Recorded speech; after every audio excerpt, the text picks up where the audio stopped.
Hello students, welcome to bio classes.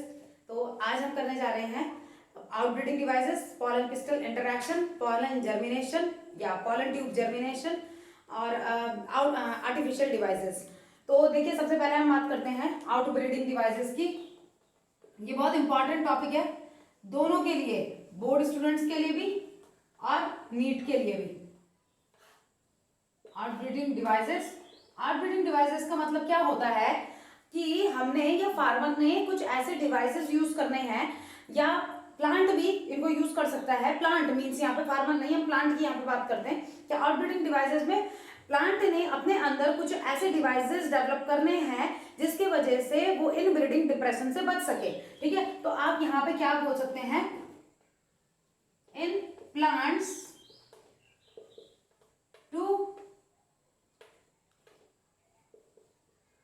Prevent inbreeding depression. समझ रहे हैं? इनब्रीडिंग डिप्रेशन का मतलब क्या हो गया?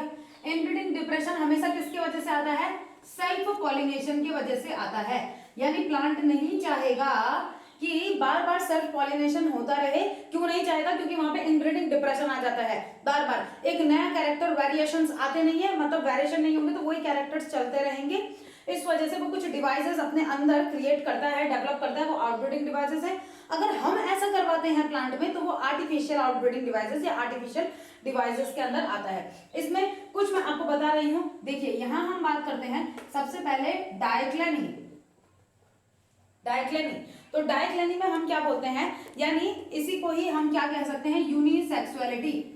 तो ये मैं आपको सिर्फ समझा रही हूं कि यूनिसेक्सुअल फ्लावर्स वो डेवलप कर लेगा, प्लांट डेवलप यूनिसेक्सुअल फ्लावर। ठीक है, तो इसका मतलब हो गया, तो ये आप खुद ही कर लीजिएगा कि प्लांट यूनिसेक्सुअल फ्लावर को क्या करेगा, डेवलप कर देगा अपने आप में। यूनिसेक्सुअल का मतलब क्या है? आइदर स्टैमिनेट और पिस्टिलेट। ठीक है, तो या तो आप ये कर सकते हैं आइदर स्टैमिनेट और पिस्टिलेट, या तो सिर्फ स्टैमन वाला प्लांट होगा, फ्लावर होगा, या पिस्टिलेट वाला, यानी या तो मेल ही फ्लावर होगा या फीमेल ही फ्लावर होगा। ठीक है, तो पहला तो ये हो गया, यानी यहाँ क्या होगा, अब ऐसे में क्रॉस पॉलिनेशन ही तो होगा, सेल्फ तो हो नहीं सकता, तो उसने सेल्फ पॉलिनेशन से क्या किया, खुद को बचा लिया। फिर सेकंड बात करते हैं सेल्फ स्टेरिलिटी।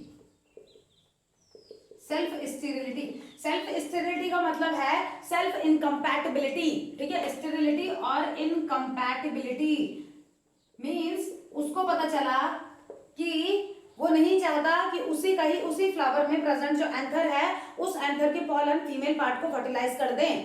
तो वो क्या करेगा, वो अपने पिस्टल से जो रिसेप्टिविटी होती है, पिस्टल की रिसेप्टिविटी को क्या करेगा, बंद कर देगा। यानी पिस्टल सेम फ्लावर के एंथर के पॉलन को नहीं एक्सेप्ट करेगा।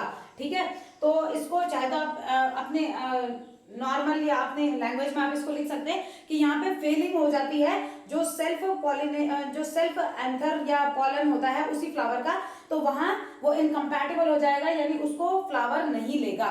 ठीक है, थर्ड हम बात करते हैं इसी में डाइकोगैमी। डाइकोगैमी टर्म हम किसके लिए यूज करते हैं? Different maturing time. ठीक है, फ्लावर में डिफरेंट मैच्योरिंग टाइम किसका? फ्लावर का नहीं, different maturing time of anther and stigma. तो इसके बेसिस में भी दो टाइप से हैं। द फर्स्ट इज प्रोटेंड्री, यानी एंड्रोशियम डेवलप फर्स्ट। एंड्रोशियम मतलब male part of the plant develop first. Second protogyny यानी गाइनोशियम डेवलप्स फर्स्ट। तो आप खुद सोचिए, अगर एंड्रोशियम पहले डेवलप होगा और तब तक या मैच्योर फर्स्ट डेवलप कर सकते हैं, मैच्योर लिख लीजिएगा दोनों जगह में, यहां भी और वहां भी मैच्योर, यहां भी मैच्योर। अगर जब तक एंड्रोशियम मैच्योर होगा तब तक गाइनोशियम इमैच्योर है, तो गाइनोशियम अभी पोलन को नहीं ले सकता। वैसे ही यहाँ अभी फीमेल रिप्रोडक्टिव पार्ट मैच्योर हो गया but male reproductive part mature नहीं है, तो वो क्या नहीं करेगा, वो सेम पॉलन को नहीं लेगा, यानी वो किसी दूसरे पॉलन को लेगा। तो प्रोटो एंड्री कंडीशन हो गई या प्रोटोगाइनिक कंडीशन हो गई, दोनों के दोनों क्या करेंगे, ये सेल्फ पॉलिनेशन से बचाने का एक बेस्ट आप डिवाइस इसको कह सकते हैं। ठीक है, तो इतने का आप स्क्रीनशॉट ले लीजिए। इसके बाद एक हाइपोगैमी भी आता है इसी में ही, पहले आप इतने का स्क्रीनशॉट ले लीजिए।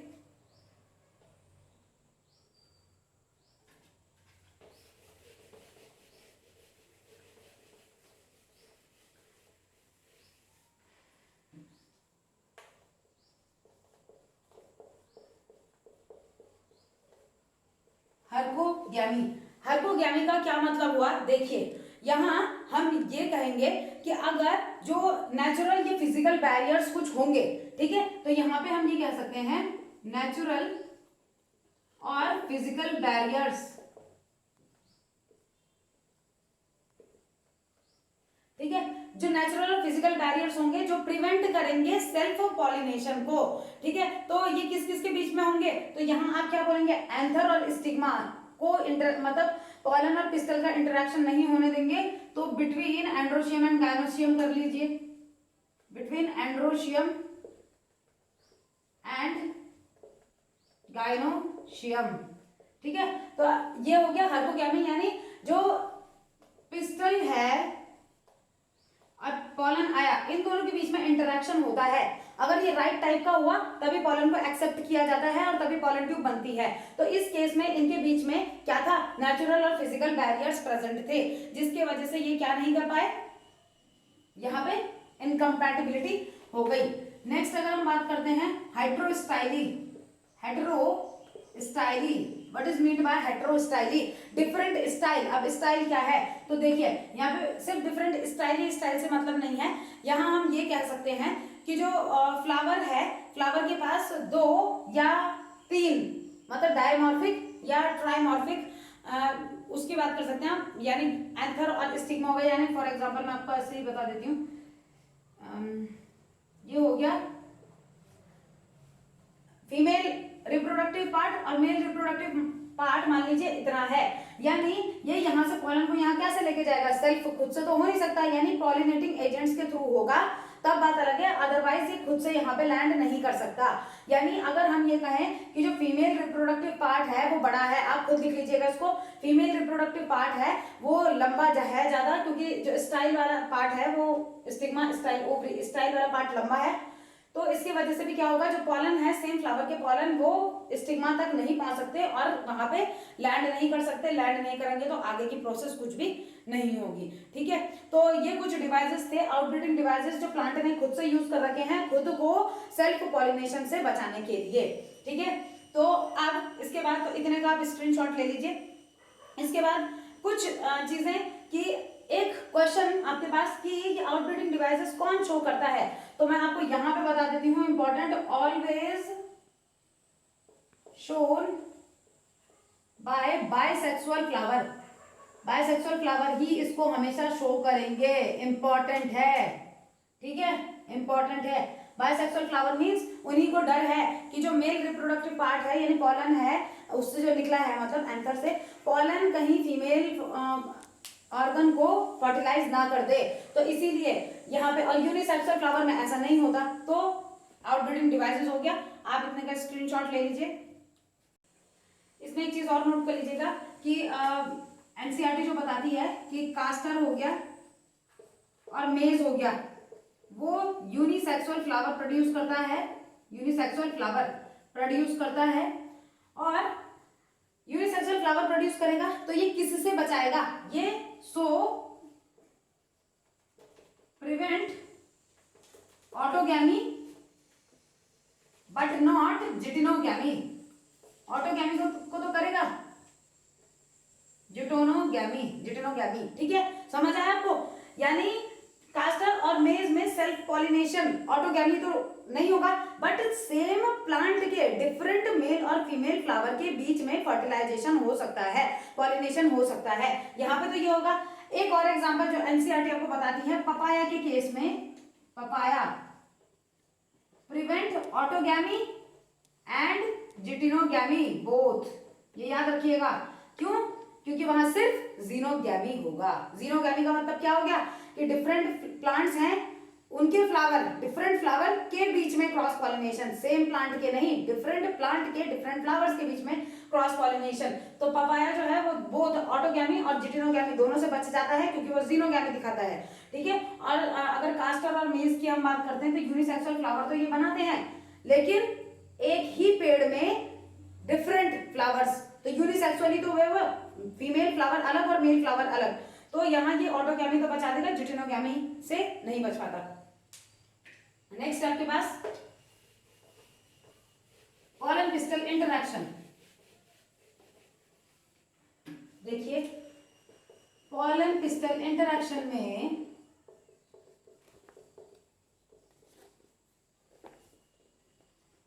इस तरीके से समझिए, अगर पॉलन है, पिस्टल था, पॉलन आया, दो कंडीशन होंगी। यहां ये देखा जाता है अगर पॉलन राइट टाइप है या पॉलन रॉन्ग टाइप है।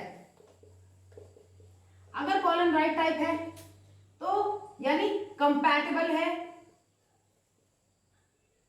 कंपैटिबल है यानी एक्सेप्ट कर लिया जाएगा, एक्सेप्टेंस हो जाएगा।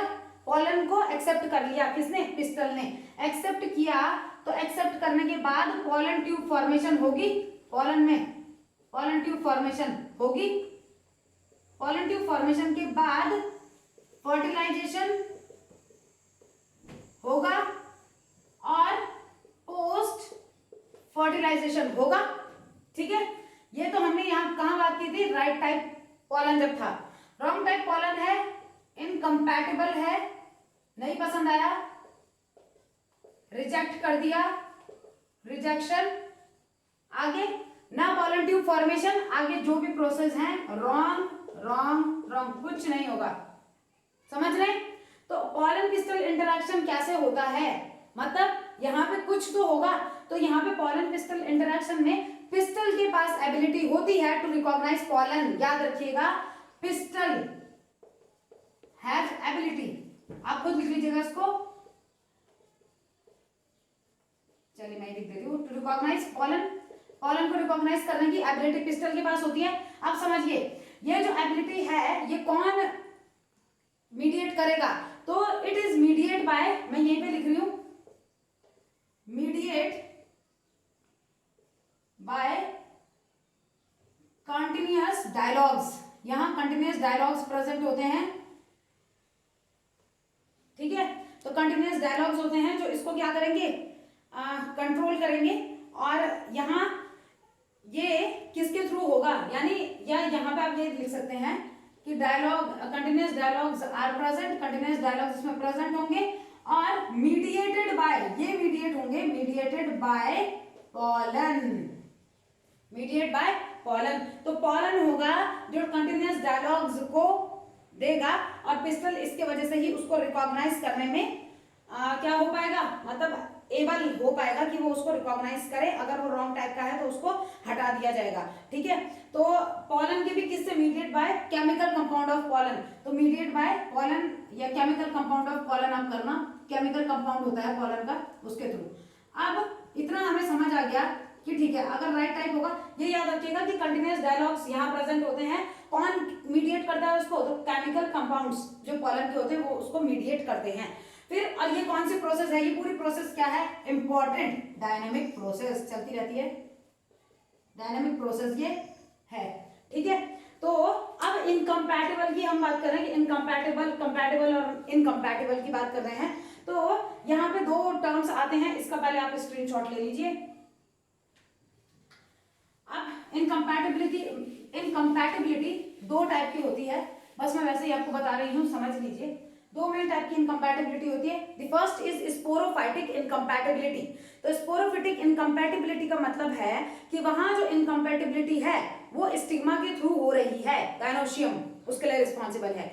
और एक होता है गैमेटोफिटिक इनकम्पैटिबिलिटी। तो gametophytic incompatibility in case of plant, ये किसको डिनोट करती है कि यानी इनकम्पैटिबिलिटी जो आ रही है वो किसके तरफ से आ रही है, वो जो एंड्रोशियम है उसके तरफ से आ रही है, पॉलन के तरफ से आ रही है।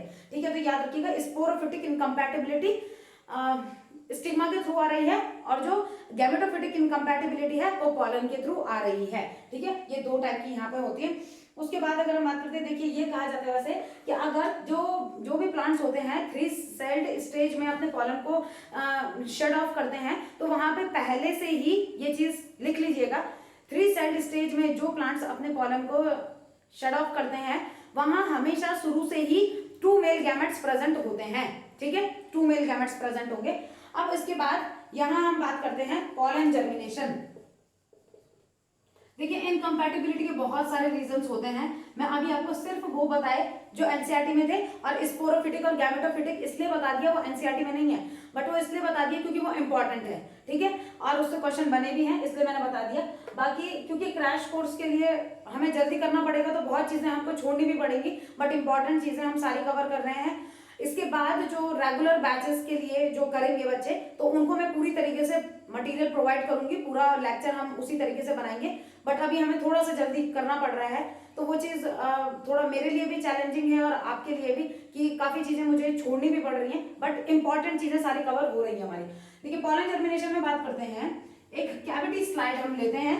ठीक है, तो मतलब एक प्रैक्टिकल मैं आपको बता रही हूँ, जो आप स्कूल में भी आपके पास इसमें प्रैक्टिकल आता है। एक कैविटी स्लाइड आपने ली, यहां आपने पॉलन डाल दिया। ठीक है, ये पॉलन था, पॉलन आपने डाल दिया, यहां आपने शुगर सॉल्यूशन डाला। इसके बाद शुगर सॉल्यूशन में कुछ भी हो सकता है, आप ग्लिसरीन यूज कर सकते हैं, बहुत ही सही है, ग्लिसरीन यूज कर लीजिए।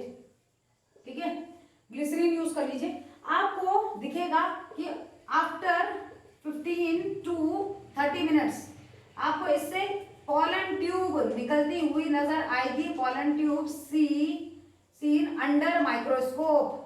ठीक है, माइक्रोस्कोप में आपको पॉलन ट्यूब निकलती हुई नजर आएगी। बट इतना तो आपको थोड़ा बहुत, आपको इसके बारे में थोड़ा बहुत एनसीईआरटी बताती है, कुछ चीजें जो एनसीईआरटी नहीं बताती बट इंपॉर्टेंट है।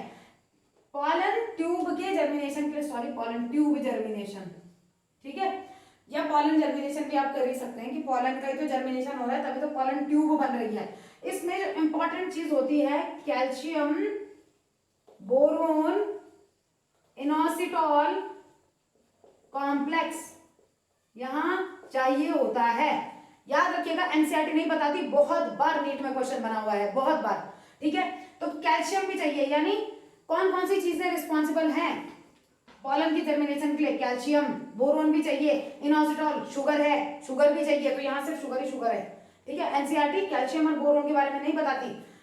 नेक्स्ट, इसके अलावा टेम्परेचर जो है, temperature requirement 20 to 30 degree Celsius mostly. ठीक है, इतना टेम्परेचर चाहिए होता है, तब जाके पॉलन जो है, ये पॉलन से पॉलन ट्यूब निकलती है और उस पॉलन ट्यूब को हम आसानी से देख सकते हैं 15 to 30 मिनट्स के अंदर अंदर। तो इसका स्क्रीनशॉट ले लीजिए।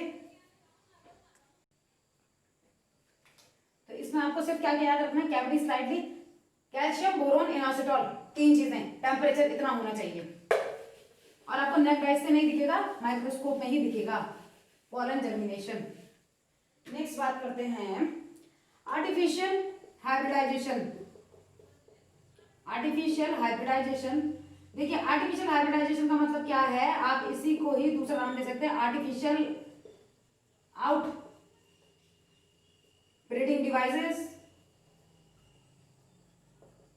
और इसी को आप बोल सकते हैं क्रॉप इंप्रूवमेंट प्रोग्राम। क्रॉप को इंप्रूव करने वाले प्रोग्राम्स इसमें चलेंगे, डन बाय फार्मर्स। ठीक है, तो डन बाय फार्मर्स, फार्मर्स करेंगे इसको, ये प्लांट खुद से नहीं करता। अब यहाँ क्या होते हैं, यहाँ के स्टेप देखिए, emasculation, first is emasculation. What is emasculation? Removal of anther, anther को रिमूव करना बाय फोर्सेप। फोर्सेप होती है, फोर्सेप से क्या किया, रिमूव कर दिया एंथर को। The first is emasculation, emasculation. The second is bagging, bagging कर दिया, यानी जो इमास्कुलेटेड फ्लावर था उसको कवर कर दिया बैग से, तो covering of emasculated flower by butter paper, by butter paper. ठीक है, अब बटर पेपर से क्यों किया, या आपको कुछ बुक्स में मिलेगा पार्चमेंट फिल्टर पेपर जो होता है उससे भी कर सकते हैं। ठीक है, तो बटर पेपर से क्यों किया पहले आप खुद लिख लेंगे, मैं बता रही हूँ सिर्फ आपको। देखिए बटर पेपर से मैं यहाँ आपको बता रही हूँ, यहाँ समझिए, एक फ्लावर था क्या, बायसेक्सुअल फ्लावर, मेल और फीमेल पार्ट थे। अब सबसे पहले अगर आप नहीं चाह रहे हो, आप फार्मर हो, मैं फार्मर हूं, मैं नहीं चाह रही हूं कि यही जो पॉलन है इसको फर्टिलाइज कर दे, मैंने इसको भी कट कर दिया, इसको भी कट कर दिया, रिमूव कर दिया, यानी फर्स्ट इज इमास्कुलेशन, कर दिया मैंने इमास्कुलेशन। अब इमास्कुलेशन तो मैंने कर दिया, लेकिन अगर मैंने इसको कवर नहीं किया तो फिर अनवांटेड पॉलन इसको फर्टिलाइज कर देंगे, मैं ये नहीं चाह रही हूँ। मैं चाह रही हूँ कि ये जो प्लांट है, जिस प्लांट का ये फ्लावर है, उसमें मैं अपना वांटेड जो भी मैं चाह रही हूँ डिजायरेबल पॉलन ही डस्ट करूं, ताकि अच्छी वैरायटी मिल सके, एक अच्छा पॉलन डस्ट करूं। तो सेकंड प्रोसेस जो होगी, यानी मैंने इसको इस तरीके से क्या किया, मैंने इसको बैगिंग कर दी, ये हो गई बैगिंग। तो बैगिंग मैंने क्यों की और बटर पेपर से की, क्योंकि अगर बटर पेपर में बहुत छोटे छोटे पोर्स होते हैं, हैविंग माइन्यूट पोर्स होते हैं, जिनसे पॉलन तो अंदर नहीं घुस सकता, पॉलन नहीं घुसेगा अंदर, लेकिन ऑक्सीजन अंदर बाहर जाएगी, क्योंकि ऑक्सीजन मिलनी जरूरी है, मर जाएगा नहीं तो ये प्लांट का पार्ट। ठीक है, तो ऑक्सीजन जाती है बट पॉलन नहीं जाता, इसीलिए बटर पेपर ही यूज किया जाता है। उसके बाद क्या करेंगे, तो कवरिंग हो गई इमास्कुलेटेड फ्लावर की। अब यहाँ हमने ये चीज देखनी है कि रुकना है, ये चीज देखनी है कि कब ये एक मैच्योरिटी को अटेन करता है। ठीक है, तो मैच्योरिटी तक, इसकी मैच्योरिटी तक हमने रुकना है। तो जैसे ही जो स्टिग्मा है रिसीव रिसेप्टिविटी या गेन रिसेप्टिविटी, गेन मैच्योरिटी, तो stigma when stigma gain maturity, तो देखिए बैग क्या होगा, रिमूव होगा, बैग रिमूव, बैग को रिमूव करेंगे। इतना पहले स्क्रीनशॉट ले लीजिए, फिर मैं ऊपर बताती हूँ, क्योंकि वो वहां पे बहुत छोटा हो जाता है। इतना स्क्रीनशॉट आप ले लीजिए पहले।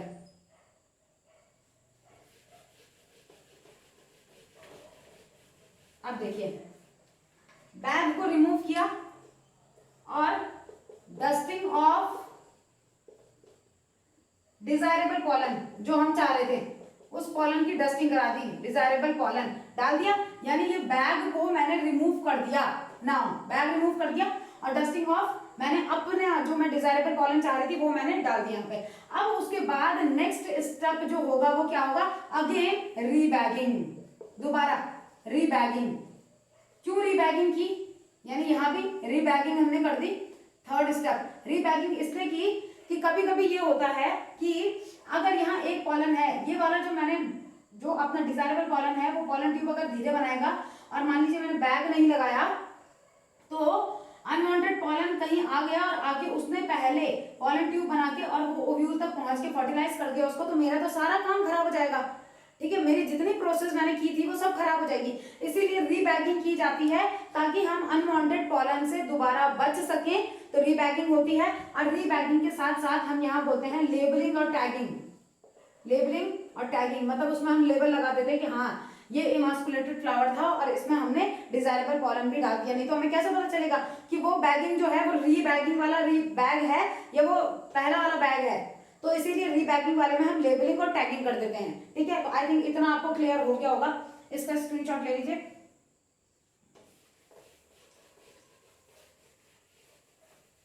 फिर आपके पास है डबल फर्टिलाइजेशन, शॉर्ट में बताऊंगी क्योंकि बहुत बार ये हो भी गया है। डबल फर्टिलाइजेशन में समझिए दो प्रोडक्ट जो डबल फर्टिलाइजेशन के बनते हैं, देखिए ये बताया था सिनर्जिड्स, ये फिलीफॉर्म और एग, ये हो गया पॉलन, ये पोलर न्यूक्लियाई, इसका कुछ काम नहीं है, पोलर न्यूक्लियाई। 3 साइड स्टेज वाले जो पॉलन होते हैं मैंने आपको बताया वो पहले ही 2 मेल गैमेट्स रखते हैं। देखिए प्राइमरी मेल गैमेट, ये वाला जो मेल गैमेट है और एग है, तो इन दोनों को, एग और ये दोनों के दोनों मिलके क्या करेंगे, यहां आप बोल सकते हैं male gamete plus egg produce zygote, zygote बना देगा एक प्रोडक्ट जाइगोट। फिर सेकंड बात करेंगे, तो सेकंड में हम क्या बोल रहे हैं, ये जो सेकंड है ये एक साथ इसको फर्टिलाइज करेगा और क्या बनाएगा, PEN यानी primary endosperm nucleus, primary endosperm nucleus इसने बना दिया। इनमें सबसे बड़ी सेल कौन सी होती है, ये सेंट्रल सेल सबसे बड़ी सेल होती है, डिप्लॉयड भी होगी, ठीक है। अच्छा, double fertilisation is also known as triple fusion, और किसने बताया था, नवास्चिन थे साइंटिस्ट, नवास्चिन इन्होंने बताया था इसको सबसे पहले। तो डबल फर्टिलाइजेशन तो इसलिए क्योंकि एक बार यहाँ फर्टिलाइजेशन हुआ, एक बार यहाँ हुआ। ट्रिपल फ्यूजन क्यों, क्योंकि यहाँ पे 3 हाइप्लॉइड गैमेट्स काम कर रहे हैं, ये जो है ये भी N, ये जो है ये भी N, ये जो है ये भी N। 3 haploid gametes are involved in the formation of primary endosperm nucleus, so this process is known as triple fusion also, ठीक है। तो यानी क्या रिजल्ट हुआ डबल फर्टिलाइजेशन का, the first is zygote and the second is PEN, primary endosperm nucleus. तो primary endosperm nucleus ही आगे जाके एंडोस्पर्म बनाता है। इसे आगे नेक्स्ट चैप्टर, बस एक दिन की क्लास आपकी और है, ये चैप्टर कंप्लीट हो जाएगा, फिर इससे रिलेटेड जो भी प्रीवियस ईयर क्वेश्चंस हैं वो हम सॉल्व करेंगे। तो इसके बाद फिर नेक्स्ट हम चैप्टर जो करेंगे वो ह्यूमन रिप्रोडक्शन हम स्टार्ट करेंगे। तो आज के लिए आपका इतना ही। तो अगर आपको वीडियो पसंद आ रहे हैं तो प्लीज़ लाइक कीजिए, कमेंट कीजिए और शेयर भी कीजिए। तो थैंक यू सो मच।